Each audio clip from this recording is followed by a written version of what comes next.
आज आपण problem set 34 पाहणार आहोत. हा प्रॉब्लेम सेट मुख्यतः प्राईम नंबर काय आहे आणि कंपोजिट नंबर काय आहे आणि त्याच्यावर आधारित प्रश्न आहे. तर प्राईम नंबर काय? A number which has two factors, one and the number itself is called a prime. म्हणजे ज्या नंबरला फक्त दोनच फॅक्टर आहेत, एक तो स्वतःचा नंबर आणि एक पहा. जर तुम्ही तसंच जर पाहिलं प्रत्येक नंबरचा एक फॅक्टर तर राहतो, तो एक राहतो, एकने सगळ्यालाच भाग जातो आणि दुसरा कोणत्या संख्येला भाग जातो? तो स्वतःच्याच नंबरला भाग जातो. समजा 17चा आहे, 17ला 17 पण जाते भाग आणि 1 पण भाग जातो. हा नंबर आहे, याला 1 भाग जाईल आणि त्या स्वतःच्या संख्येनं पण भाग जाईल. मग अशी संख्या तर ती नेहमीच राहते. म्हणजे ह्या दोन संख्या सोडल्या तर त्याचे दुसरे कोणते फॅक्टरच नाही. त्याच्यानंतर कंपोजिट नंबर. कंपोजिट नंबर म्हणजे ज्याचे 2 पेक्षा जास्त फॅक्टर्स आहेत.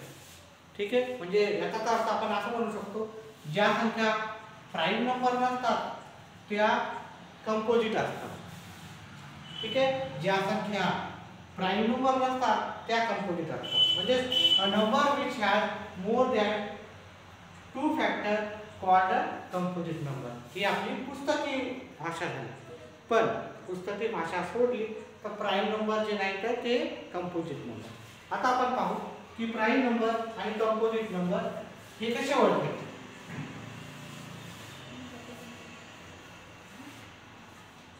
पहा, आपण काही संख्या लिहू.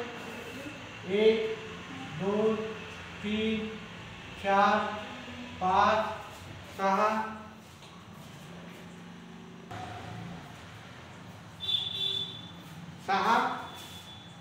7 8 9 10 11 12 13 14 15 16 17 18 19 20.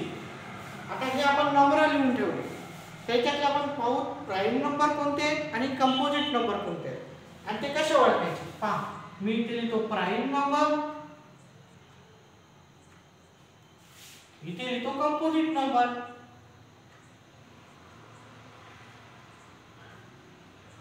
जर तो नंबर प्राईम नंबर असेल तर आपण प्राईम नंबरच्या खाली लिहू.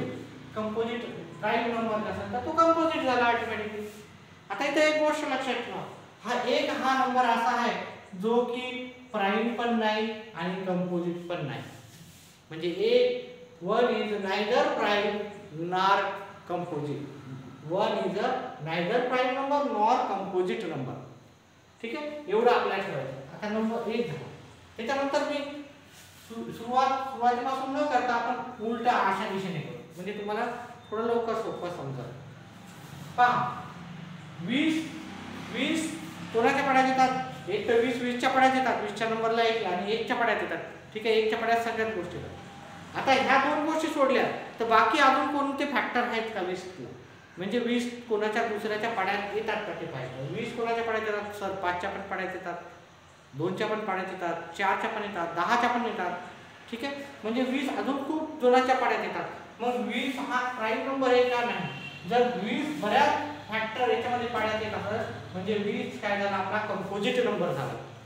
ठीक आहे, त्याचप्रमाणे जर 19 पाहिजे, 19 कोणाच्या पाड्यात येतात का? 19 कोणाच्याच पाड्यात येत नाही. 19 1च्या पाड्यात येतात आणि 19ला 19च्या पाड्यात येतात. 19च्या पाड्यात 1 नंबरला येतात आणि 1च्या पाड्यात 19 नंबरला येतात. म्हणून तो नंबर काय झाला? हा 19 नंबर. हा 19 नंबर झाला आपला प्राईम नंबर. बघा, a number which has only 2 factors, 1 and the number itself. म्हणजे याला 1 प्रत्येकाला भाग जातो आणि त्या नंबरला जातो. त्याच्यानंतर आपण 18 पाहिजे. 18ला कशाला भाग जातो? 18ला 2 न जातो, 6 न जातो, 9 न जातो. जातो की नाही? 18 कोणाच्या तरी पाड्यात येतात म्हणजे 18 झाली कंपोजिट नंबर. 17ला कशाला भाग जातो का? नाही जात, तो झाला आपला प्राईम नंबर. 16ला बघा, 16 2च्या पाड्यात येतात, 4च्या पाड्यात येतात, म्हणजे आहे त्याचे फॅक्टर. 8च्या पाड्यात येतात, मग तो काय झाला? Composite number. पहा, मी उलटा घ्यायलो म्हणजे तुम्हाला जास्त चांगल्या पद्धतीने समजेल. त्याच्यानंतर 15 5च्या पाड्यात येतात. जर एखाद्याच्या जरी पाड्यात आलं की संपला विषय. तो झाला कंपोजिट नंबर, नाही तर प्राईम नंबर. 16 झाला, 15 झाला, 14 4च्या पाड्यात येतात, 2च्या पाड्यात येतात, 13 कोणाच्याच पाड्यात येत नाही. मग 13 काय झाले आपले प्राईम नंबर. त्यानंतर 12 पाड्यात येतात 6च्या पाड्यात. त्याचप्रमाणे 11 कोणाच्याच पाड्यात येत नाही, 10 पाड्यात येतात, 9 पाड्यात येतात, 8 कोणाच्या तरी पाड्यात येतात, 7 कोणाच्याच पाड्यात येत नाही, 6 कोणाच्या तरी पाड्यात येतात, 3च्या पाड्यात येतात, 2च्या पाड्यात येतात, 5 येत नाही, 4 मात्र येतात, 3 आणि 2 हे येत नाही. म्हणजे आपले टोटल काय झाले आपले हे प्राईम नंबर आणि कंपोजिट नंबर. प्राईम नंबर म्हणजे ते कोणाच्याच पाड्यात येत नाही, कंपोजिट म्हणजे ते कोणाच्या तरी पाड्यात येतात. त्याचे अजून फॅक्टर पडू शकतात, त्याचे अजून फॅक्टर आहेत. प्राईम नंबरचे कोणतेही फॅक्टर नाही, तो नंबर आणि 1. ठीक आहे. आता इथे 2 ला मी गोल का केला पहा, जर ऑब्झर्व केला याच्यामध्ये सगळ्या याच्यामध्ये तर गोल हा इवन नंबर, एकच इवन नंबर असा आहे की जो प्राईम नंबर. ठीक आहे. 2 is the only even prime number. चला आपण प्रत्यक्षात प्रॉब्लेम सेटला सुरुवात करू.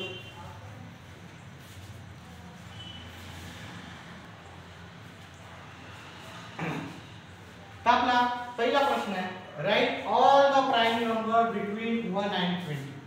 मग 1 आणि 20 मधले सगळे प्राईम नंबर आपण आताच पाहिले, तर आपण उत्तर लिहू. Prime number between 1 and 20 are काय. 1 ते 20 मधले प्राईम नंबर्स कोणते आहेत ते पहा. 2 3 5 7 11 13 17 आणि 19 हे आहेत 1 ते 20 मधले सर्व प्राईम नंबर. प्राईम नंबर म्हणजे मराठीत त्याला आपण मूळ संख्या म्हणतो. प्राईम नंबर 1 ते 20 मधले ह्या प्राईम नंबरचे आपल्याला हे सगळं पाठच करायचं.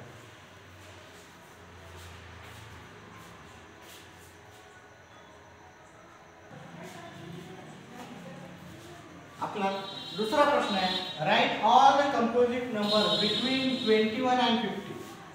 पहा हा प्रश्न सॉल्व करताना आपण थोडं उत्तर खाली लिहूत. आपण पहिले आपण वाक्य लिहूत, composite number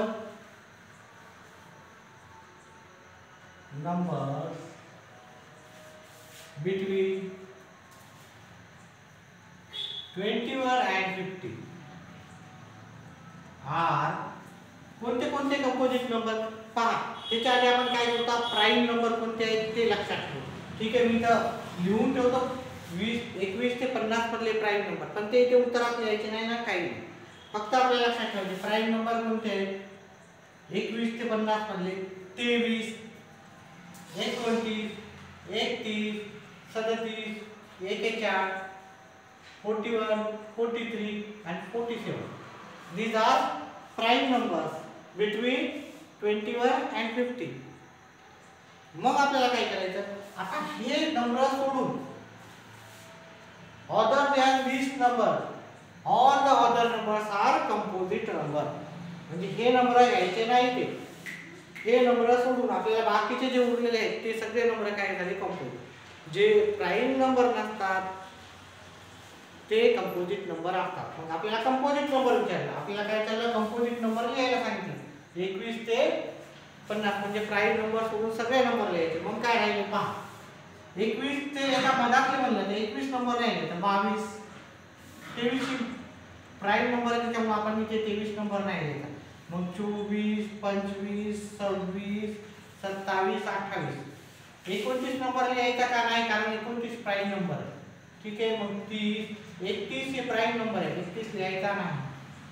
32 33 34 35 36 37 is prime number, so आपल्याला लिहायचा नाही. 38 39 40 41 इज प्राईम नंबर, त्याच्यामुळे आपल्याला लिहायचा नाही. 42 44 43 प्राईम नंबर आहे त्याच्यामुळे लिहायचा नाही. 45 46 48 आणि 49 50 नाही, कारण ह्या दोघातल्या मधात लावतो त्याच्यामुळे आपण 50 नाही लिहित आहे. 47 पण काय झालेला आहे प्राईम नंबर आहे त्याच्यामुळे लिहायचं. 47 पण प्राईम नंबर आहे त्याच्यामुळे लिहायचा नाही. ठीक आहे. तर आपले 21 ते 50 मधले सगळे कंपोजिट नंबर आपण लिहून टाकले. त्याच्यामध्ये काय केले 1 ते 50 मधले नंबर लिहायचे आणि प्राईम नंबर काढून टाकले. मग आपल्याला काय करायचं, हे पेन्सिलला समजा लिहिलेलं असेल तुम्ही याला मोडून टाकायचं. आपलं उत्तर झालेलं आहे.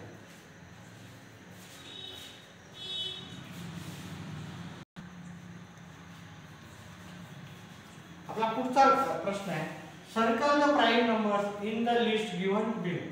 आपल्याला काय करायचं, सर्कल करायचं. जे पण प्राईम नंबर आहे त्याला काय करायचं, सर्कल करायचं. आता आपल्याला याच्यासाठी प्राईम नंबर सगळे माहीत पाहिजे, 2 ते 1 ते 100 पर्यंतचे सगळे, तर आपल्याला सहज येईल.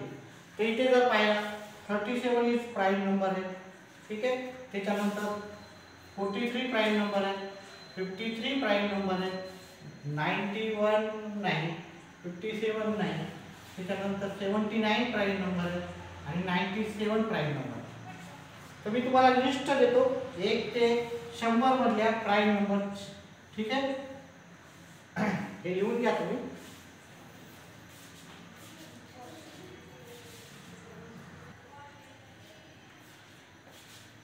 पहा, तर आता मी तुम्हाला 1 ते 100 मधले सगळे प्राईम नंबर सांगतो. 1 to 100 प्राईम नंबर.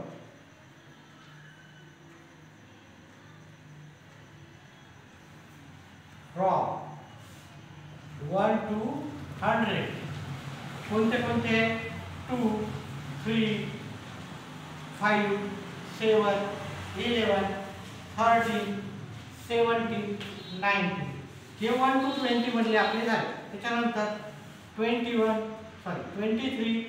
29, 31, 37, 41, 43, 47, हे 50 पर्यंत 30 to 50 मधले झाले आपले. त्याच्यानंतर आपला 53, 59, 61, 67, 71, 73, 79, हे झाले 50 to 80 मध्ये. आणि 80 to 100 मध्ये कोणते आहेत, 83, 89 आणि 97. ठीक आहे. अशा प्रकारे आपले 1 ते 20 मधले प्राईम नंबर आपण लिहून घेतले. आता त्याच्यानंतर आपला शेवटचा प्रश्न आपण पाहू.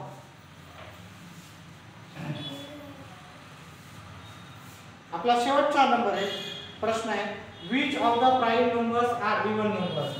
चौथा प्रश्न, which are the prime number are even prime number. Prime number. आता ह्या प्रश्नाचं उत्तर अतिशय सोपं आहे. फक्त दोनच ही अशी संख्या आहे, म्हणजे 2 is a number which is even prime number. मी आधीच तुम्हाला डिस्कसमध्ये सांगितलेलं आहे. फक्त आपल्याला याचं 2 is only prime number which is even, किंवा even prime number, only even prime number.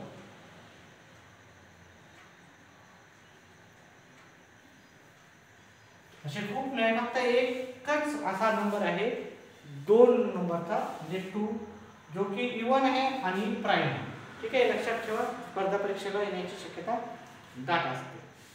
जर व्हिडिओ आवडल्यास व्हिडिओला लाईक आणि चॅनलला सबस्क्राईब करा.